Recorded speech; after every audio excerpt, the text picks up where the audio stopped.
उम्मुल मोमिनीन हजरत आयशा सिद्दीका रज़ियल्लाहु ताला अन्हा ने एक और मकाम पर लैलतुल कदर के बारे में रसूल कायनात सल्लल्लाहु अलैहि वसल्लम का क्या अमल बताया कि उम्मुल मोमिनीन हजरत आयशा सिद्दीका रज़ियल्लाहु ताला अन्हा से रिवायत है कि नबी करीम सल्लल्लाहु अलैहि वसल्लम ने इरशाद फरमाया, रमजान के आखिरी 10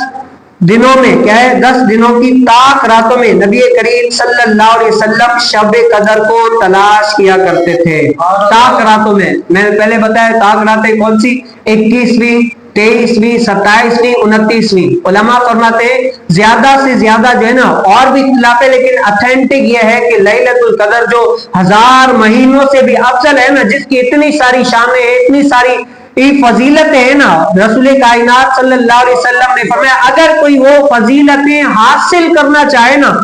तो वो क्या करे, इन रातों का खुसूसी तरीके से एहतमाम किया करे, अल्लाह ताला को राजी क्या करे, गिरियाजारी करे और शब बेदारी करके अल्लाह ताला की इबादत रियाजत ज्यादा से ज्यादा किया करे। वो कौन सी ताक रातें, 21वीं, 23वीं, 27वीं, 25वीं और क्या है 29वीं। इनमें अल्लाह ताला की इबादत रियाजत गिरियाजारी ज्यादा से ज्यादा किया करे। तो अल्लाह ताला मुझे और आपको भी इन रातों में इबादत रियाजत करने की तौफीक नसीब फरमाए।